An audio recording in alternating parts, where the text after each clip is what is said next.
Bismillahirrahmanirrahim. Alhamdulillahi rabbil alamin wa bihi nasta'inu ala umuri dunya waddin. Sallallahu ala sayyidina Muhammad khatamin nabiyyin wa ala alihi wa sahbihi ajma'in. Rabbi shrah li sadri wa yassir li amri wa hlul 'uqdatam min lisani yafqahu qawli.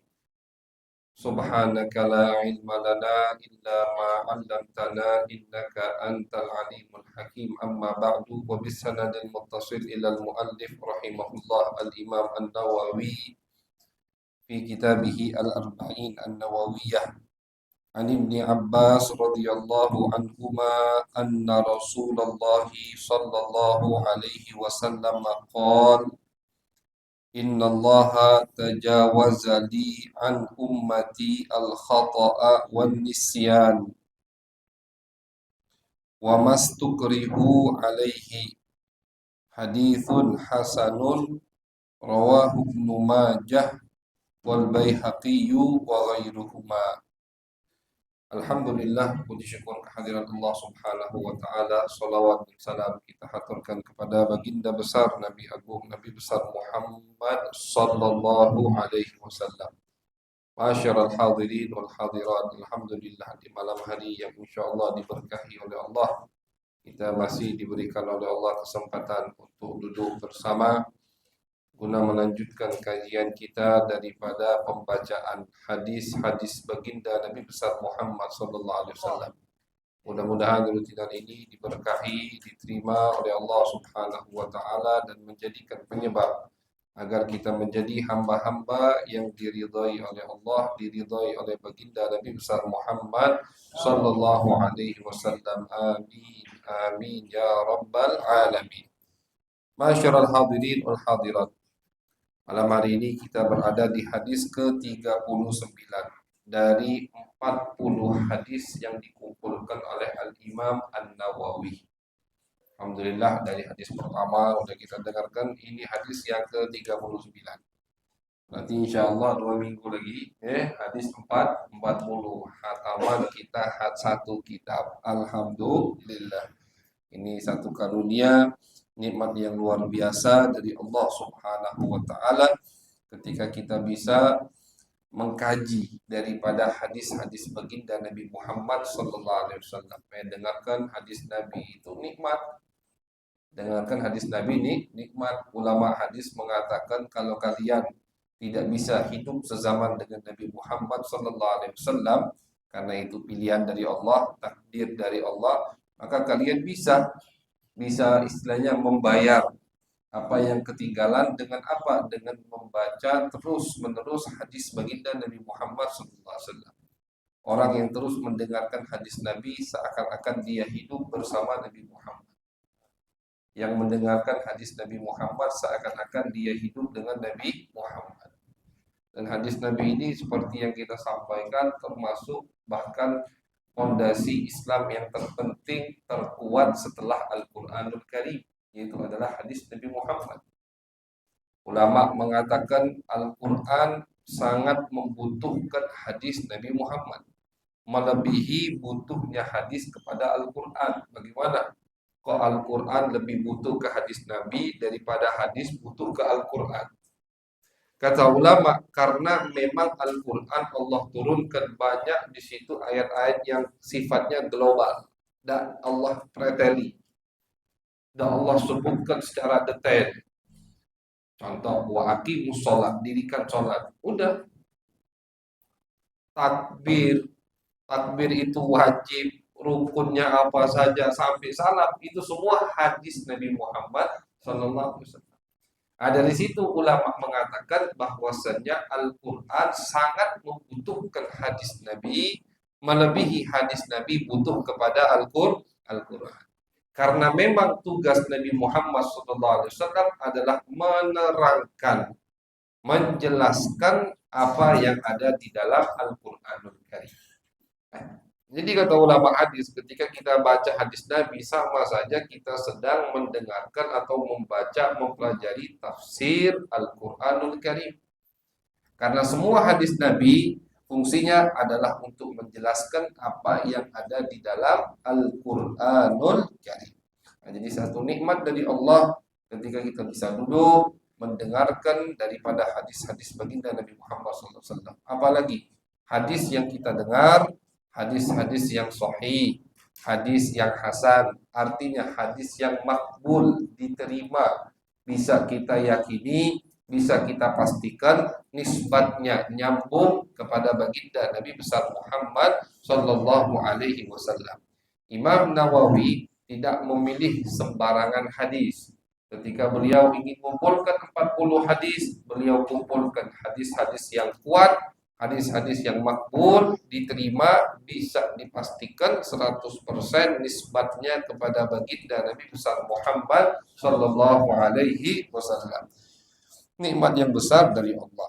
Kita berada di hadis ke-39 dari 40 hadis yang dikumpulkan oleh Al-Imam An-Nawawi.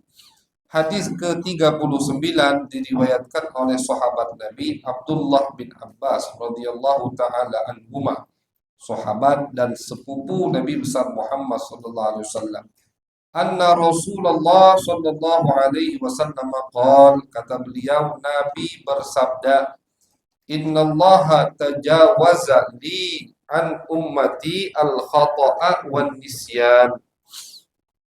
Kata Nabi, Allah Subhanahu wa taala meringankan berkatku, karenaku Allah ringankan dari umat-umatku perbuatan yang mereka lakukan dikarenakan al-khata', tidak tahu, salah, wan nisyan, dan perbuatan yang mereka lakukan dikarenakan lupa. Ini kata ulama termasuk khususiyah, kelebihan untuk umat Nabi Muhammad SAW. Allah Subhanahu wa taala tidak akan menghukum seorang hamba ketika dia melakukan sesuatu yang haram tapi dikarenakan salah. Maksudnya salah, kata ulama, dia kira ini tidak haram, ketika dia lakukan ternyata itu haram. Maksud dia kira itu bukan dia tidak tahu. Kalau dia tidak tahu ini haram, tidak tahu haram, kalau dia tidak pernah belajar itu tetap dosa. Apalagi kalau orang itu tinggal di sekitar ulama, banyak ustadz, banyak yang bisa dia tanyakan.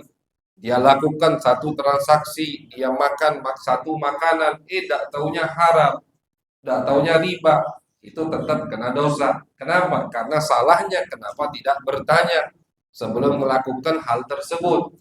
Maksud salah di sini dia kira ini halal. Dicontohkan sama ulama, misalkan ada orang al-khata' di sini. Ini contoh wong dulu misalkan ada orang lagi latihan memanah misalkan. Atau tidak, kita kasih contoh yang terjadi kepada sahabat Nabi Muhammad SAW. Di dalam peperangan Nabi itu ada beberapa sahabat yang meninggal dunia karena apa? Karena sahabat sendiri, karena sahabat lain. Jadi dia kira itu musuh, atau sahabat tadi ketika memanah tidak ngarah ke temannya, pas panahnya udah dilepas, temannya lewat, terkena, meninggal.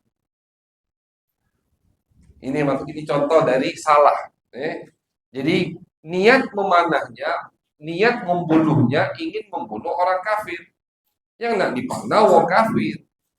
Tapi ketika busur atau anak panahnya udah keluar dari busurnya, dari lewat temannya muslim, kena akhirnya meninggal. Apa hukumnya orang ini? Tidak kena dosa. Tidak berdosa. Kenapa tidak berdosa? Karena niatnya mau bunuh orang kafir, akhirnya panahnya salah arah, malah mengarah ke orang muslim. Tidak sengaja. Bahasa kita tidak sengaja. Jadi maksud salah itu tidak sengaja. Tidak sengaja. Misalkan contoh tidak sengaja yang lain. Tidak wajib kisos, jadi tidak ada kisos. Tidak ada dosa dan tidak ada kisos.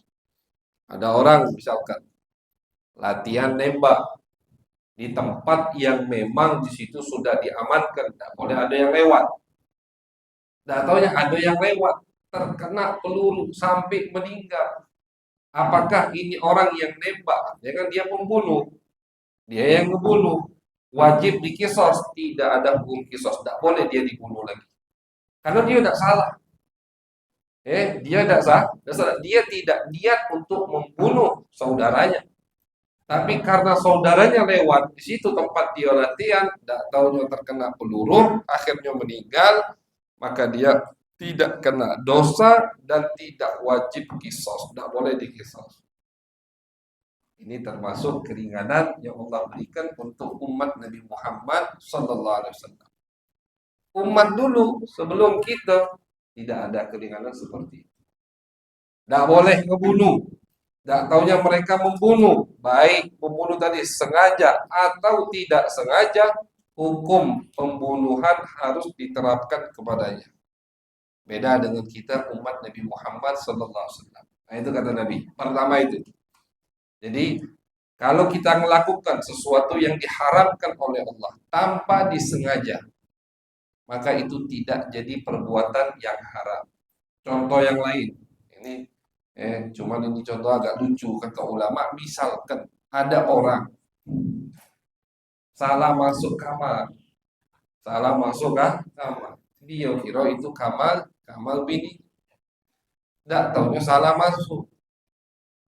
Pas salah masuk tadi, maaf, ini dibahas sama ulama terjadi hubungan suami istri, tidak sadar.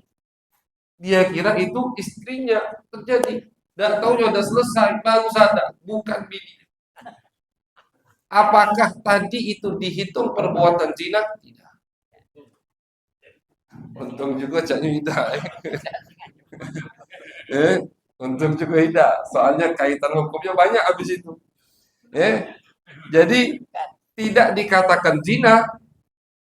Hasil anak dari situ, misalkan dari hubungan yang tidak sengaja itu, hasil anak bukan anak zina, dinisbatkan ke bapaknya. Padahal, rezeki.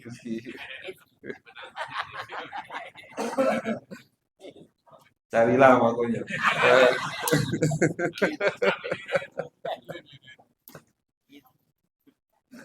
Jadi,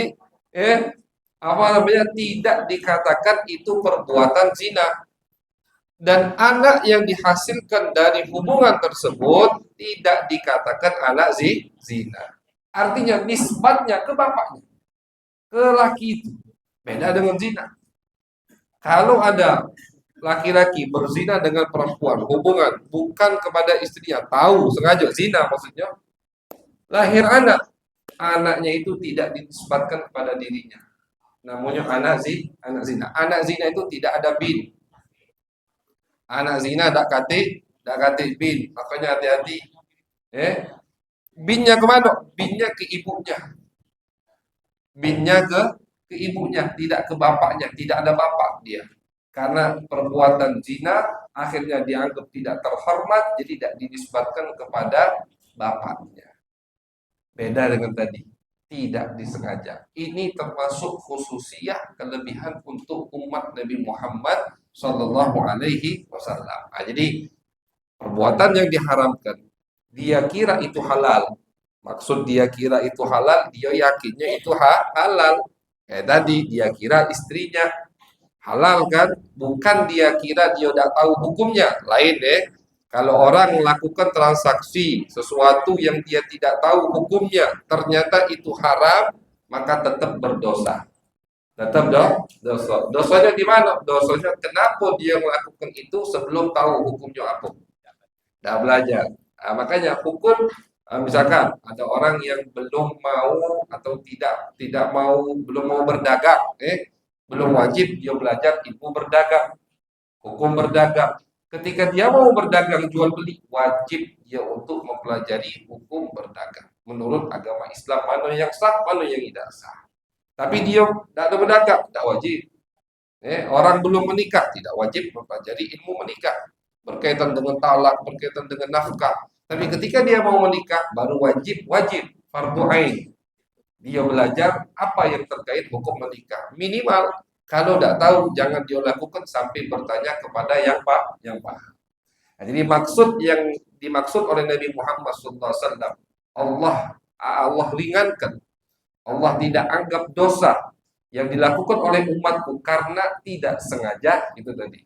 Dia kira itu halal, dia tahunya halal, tidak tahunya bukan seperti yang dia kira, padahal itu halal. Jadi tidak masalah. Ya, istimewa untuk umat Nabi Muhammad Sallallahu Alaihi Wasallam. Ini luar biasa. Kemudian yang kedua, an-nisyan. Kata Nabi juga, kalau ada yang melakukan sesuatu karena dia lupa, tidak dibebankan dengan dosa oleh Allah Subhanahu wa Ta'ala, atau meninggalkan sesuatu karena dia lupa. Contoh yang sering disebutkan sama ulama, ketika kita lagi puasa, puasa, makan nasi bungkus sudah, ngopi, pakai penutup pulau, ngudut, udah kalau kenyang sudah, tidak tahunya ingat ya Allah puasa, puasa, batal tak puasanya? Tidak batal. Keringanan dari Allah Subhanahu wa Ta'ala, tidak batal dan tidak wajib qada. Sudah, yang tadi kamu makan, yang tadi kamu minum itu rezeki tambahan dari Allah. Tidak batal dan tidak wajib diulangi. Sempurna puasanya. Iya, cuma asal benar-benar lupa. Jangan cacak lupa karena Allah maha tahu. Allah tahu.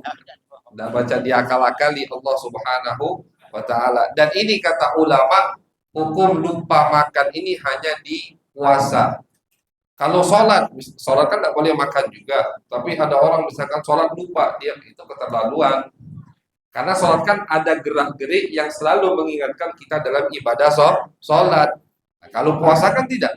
Puasa itu kita macam biasa. Cuman kita tidak makan, tidak minum. Biasanya makan dan minum.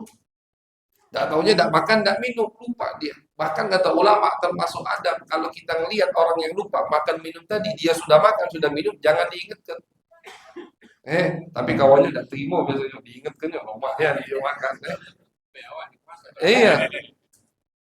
Jangan diingatkan, biarlah dia selesaikan makan minum. Nah, selesai udah baru ingatkan. Kau ini puasa tidak? Masuklah kenyang. Alhamdulillah. Ini kelebihan untuk umat Nabi Muhammad SAW. Puasa sunnah. Iya. Mengundang kita ngajak makan. Ini masih jam pagi, jam 3. Apa wajib cepat atau tidak? Tergantung. Kalau misalkan undangan tadi undangan yang wajib kita hadiri. Jadi begini Habib, ulama itu mengatakan hadir undangan hukumnya beda, makan di undangan hukumnya beda. Hadir undangan nikah kondangan itu wajib kita datangi kalau tidak ada usul. Wajib hukumnya berarti hadir undangan nikahan wajib, puasa sunnah hukumnya sunnah. Kecuali ulama ngasih alasan kapan kondangan itu tidak wajib kita datang. Misalkan di acara itu banyak kelakuan yang haram dilakukan, tidak wajib kita datangi. Atau dia itu undangnya milih-milih tamu yang besar-besar saja, tidak umum, tidak wajib kita datangi. Atau acaranya 3 hari 3 malam, apakah wajib? 3-3-nya kita datang, tidak, salah satu pilih sehari. Nah, cuman ulama katakan beda. Hadir kondangan sama makan beda. Hadirnya wajib, makannya tidak wajib. Nah, cuman ulama ngasih hukum lagi. Kalau misalkan kita tidak makan, bakal nyinggung sahibul bait, bakal kesinggung, bakal ribut, bakal ngerasot, bakal putus tali silaturahim, ya sudah, puasukan sunnah. Putus tali silaturahim hukumnya haram, makanlah dapat. Yang pikir hajat, insya Allah pahalanya dapat. Nah, jadi orang lupa misalkan meninggalkan sesuatu yang wajib, lupa sholat, tapi lupa sholatnya bukan karena hal yang melalaikan, bukan lupa sholat karena sibuk atau fokus main catur, main gam, misalkan sampai lupa sholat, nah, itu melalaikan.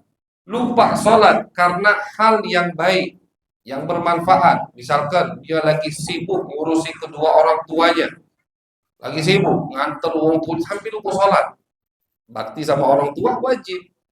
Dia lagi sibuk misalkan nuntut ilmu, mempelajari ilmu syariat Nabi Muhammad sampai-sampai lupa waktu. Belajar ilmu wajib. Lupa dia, lupa sholat. Keluar waktu sholat dia belum sholat. Dak dosa, dak kena dosa dari Allah Subhanahu wa taala. Cuman tadi lupanya itu karena hal-hal yang bukan melalaikan. Kalau misalkan tidur, lihat tidur itu lain lagi hukumnya, bukan lupa. Kalau tidur itu kan tidak sadar, itu lain lagi hukumnya. Jadi ini lupa. Nah, cuman lupa tadi bukan karena hal yang melalaikan, maka tidak kena dosa. Tidak kena dosa, cuman sholat tetap wajib dilakukan. Keluar waktu maghrib, ngapo dia sibuk habis nganteri kedua orang tuanya, katik wong lain, lupa sampai nak sholat, nyampe rumah azan isya, selesai udah waktu maghrib. Apakah dia kena dosa dari Allah? Tidak kena dosa, tapi sholat tetap wajib dilakukan. Sholat itu tidak bisa lepas dari tanggungan, baik dosa atau tidak dosa, pokoknya sholat harus dilakukan. Ini keringanan khususiyah untuk umat baginda Nabi besar Muhammad Sallallahu Alaihi Wasallam. Jadi sesuatu yang kita lakukan dengan tidak sengaja, tidak niat untuk melakukan itu, tapi tanpa disengaja kita lakukan, dan sesuatu yang kita lakukan karena lupa atau kita tinggalkan karena lupa, tidak dikenakan dosa oleh Allah Subhanahu wa taala. Ini sekali lagi keringanan khususiyah, kelebihan hanya khusus untuk umat Nabi besar Muhammad sallallahu alaihi wasallam. Kemudian yang ketiga, wa mastukrihu alaihi, juga Allah tidak kenakan beban, Allah tidak berikan dosa kepada umat Nabi Muhammad SAW yang melakukan sesuatu karena dipaksa. Contoh misalkan, contoh seperti terjadi sama sahabat Nabi Muhammad SAW. Kita kasih contoh yang real, contoh yang nyata. Sahabat Nabi, ada sahabat Nabi yang bernama Ammar bin Yasir. Ammar punya bapak Yasir, punya ibu namanya Sumayyah. Ini Ammar dan bapak ibunya termasuk orang yang pertama kali masuk ke dalam agama Islam. Cuman posisi mereka ini bukan dari keluarga yang punya nama. Ibunya Sumayyah mantan budak keluarganya Abu Jahal. Ibunya Sumayyah mantan budak keluarganya Abu Jahal. Bapaknya yang bernama Yasir itu orang yang hijrah dari Yaman ke Mekah sebelum Islam. Hijrah dari Yaman ke Mekah, ditampung sama keluarga Abu Jahal, dikasih tempat tinggal, dijamu, dan dinikahkan Yasir ini dengan mantan budaknya tadi yang bernama Sumayyah. Lahirlah anak bernama Yasir. Jadi keluarga beliau ini di bawah kendali keluarga Abu Jahal. Masuk dalam agama Islam. Abu Jahal tahu aja, musuh atau yang paling memusuhi Nabi Muhammad sallallahu alaihi wasallam. Ketika dia tahu ada orang yang selama ini dia kasih macam-macam, dia tampung, ada di bawah naungannya, ngikut Nabi Muhammad SAW, waduh itu marahnya luar biasa. Dia seret 3 orang ini, Ammar, bapaknya Yasir, ibunya Sumayyah, dijemur di bawah panasnya terik matahari, disiksa. Bapaknya udah tua Yasir, Sumayyah udah tua, disiksa, dijemur, tidak dikasih makan, tidak dikasih minum, disiksa. Dibakar dengan besi, dipanggang dengan besi yang panas.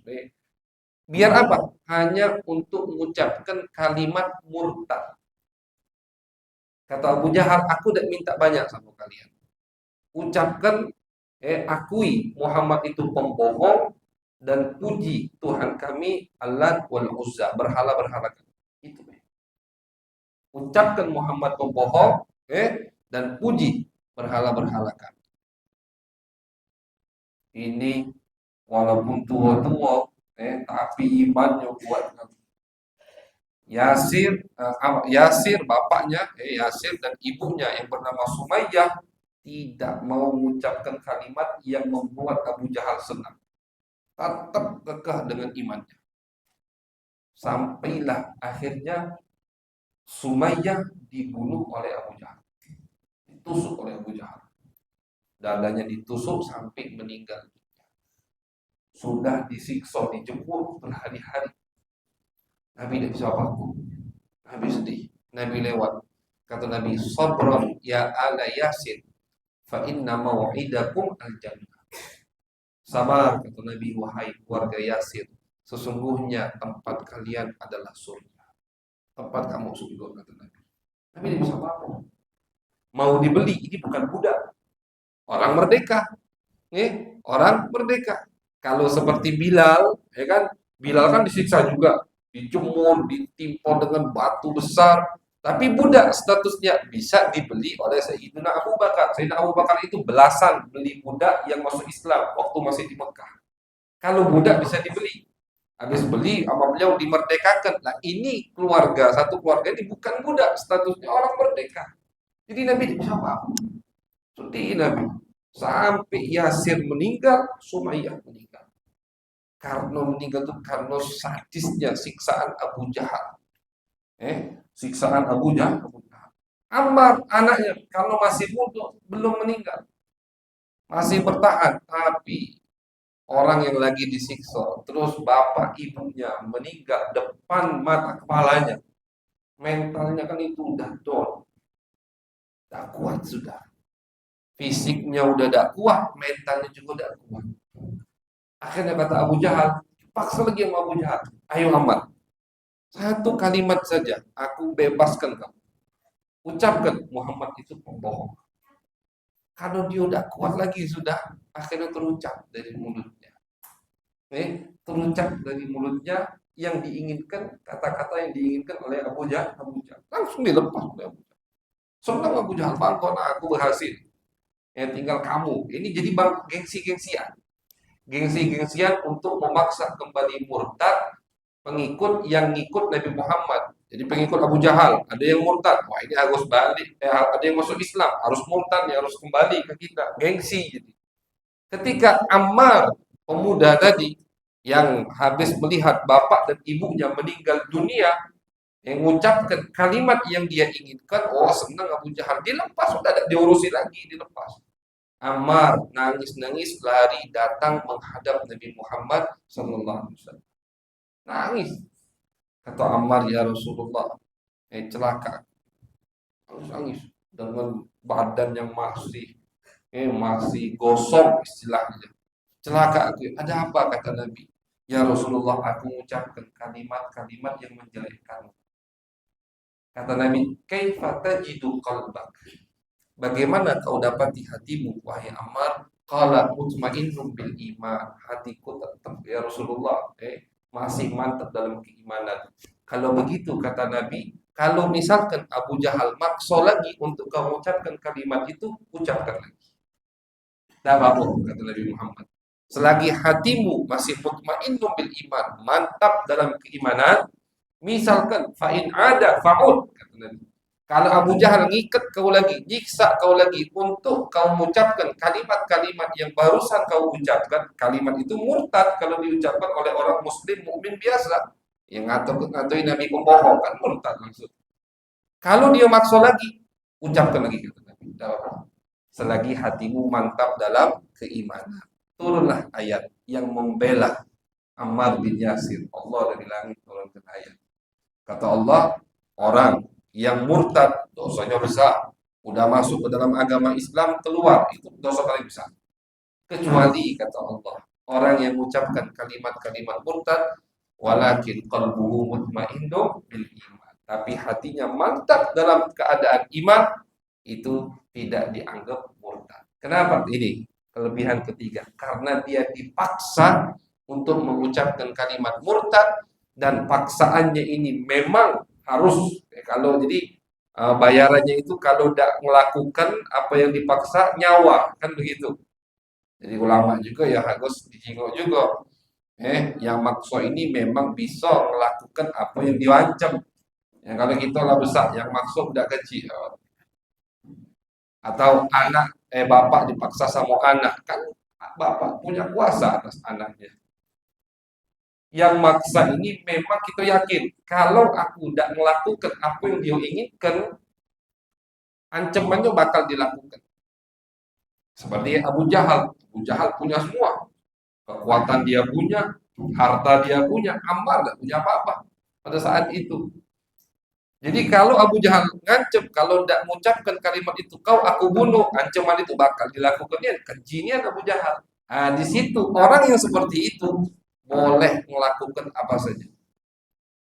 Misalkan ada orang diancam, kau kalau tidak mabuk minum ini arak, aku bunuh. Tembakan memang di tangannya.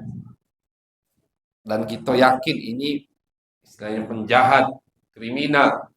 Kalau tidak kita lakukan, dan kita tidak bisa ngebela diri kita, tidak bisa kabur, udah pokoknya kalau tidak minum kita mati.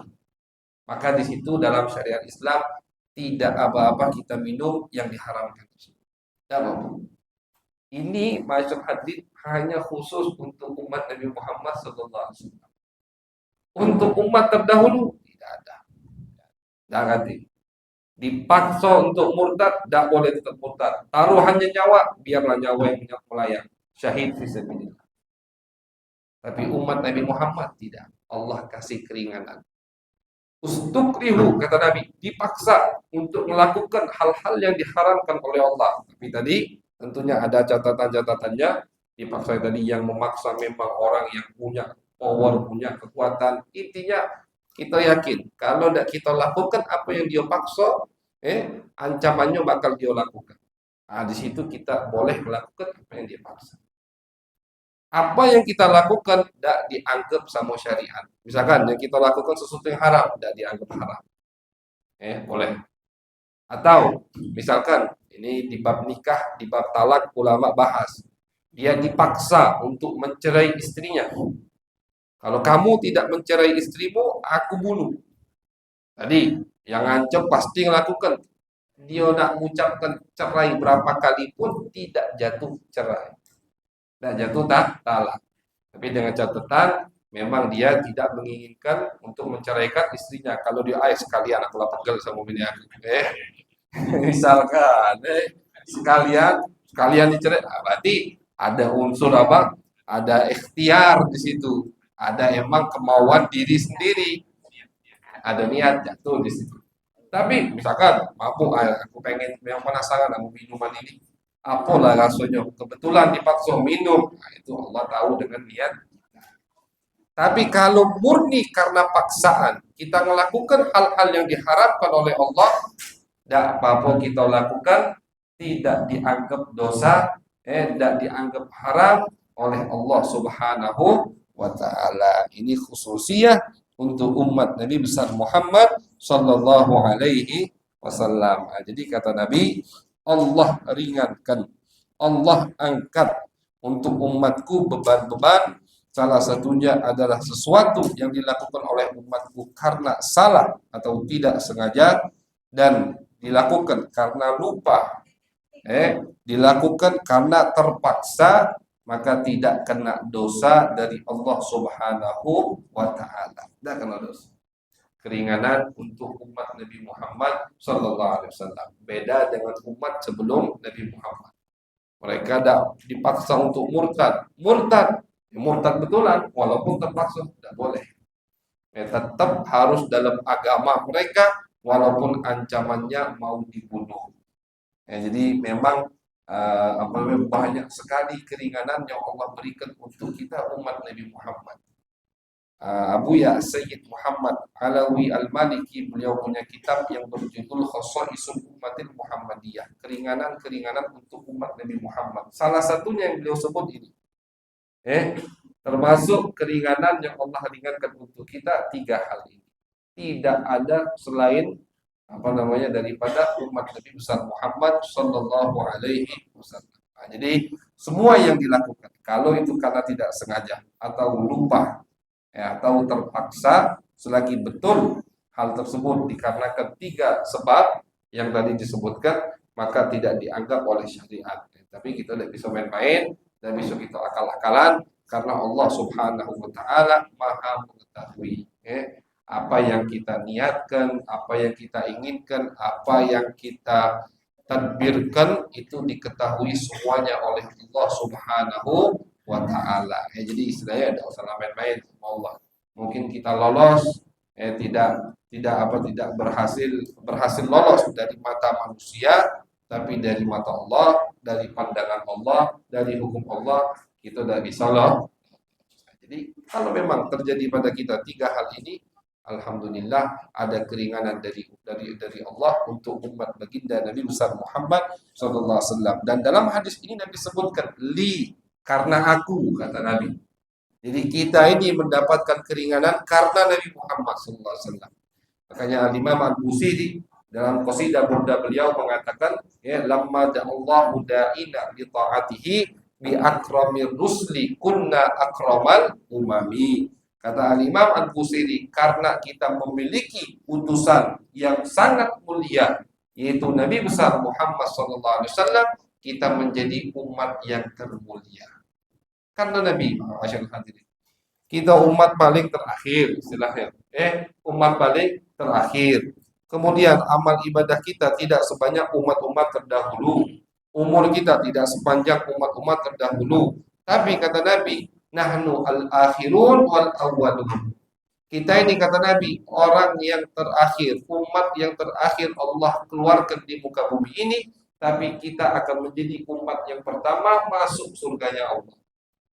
Surga itu setelah dimasuki oleh Nabi Muhammad dan para nabi-nabi lain, umat pertama kali yang masuk surga itu umat Nabi Muhammad SAW. Bukan umat Nabi Nuh, bukan umat Nabi Lut, Nabi Hud, bukan yang dinaik kapal sama Nabi Nuh, bukan yang selamat sama Nabi Musa dari Fir'aun, bukan. Tapi yang pertama kali masuk surganya Allah dari umat manusia adalah umat Nabi besar Muhammad sallallahu alaihi wasallam. Ini kelebihan yang Allah berikan untuk kita berkat Nabi kita, Nabi besar Muhammad sallallahu alaihi wasallam. Mudah-mudahan kita bisa mensyukuri nikmat tersebut. Bisa mensyukuri, makanya kata ulama, termasuk nikmat yang harus kita syukuri setiap pagi itu adalah Allah hidupkan kita. Allah jadikan kita orang yang beriman, dan Allah jadikan kita termasuk daripada umat Nabi Muhammad SAW. Ini nikmat yang harus tiap pagi kita syukuri. Kita sudah dijadikan sama Allah daripada umat Nabi Muhammad.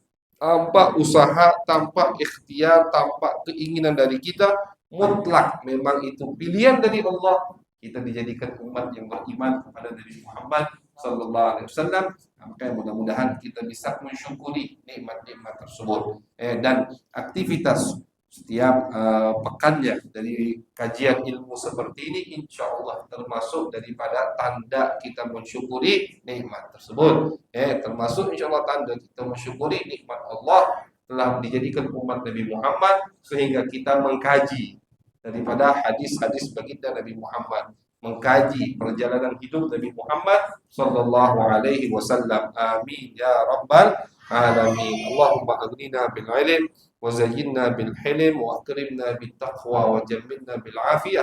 ربنا تقبل منا إنك أنت السميع العليم، وتب علينا إنك أنت التواب الرحيم. صلى الله على سيدنا محمد وعلى آله وصحبه وبارك وسلم، والحمد لله رب العالمين.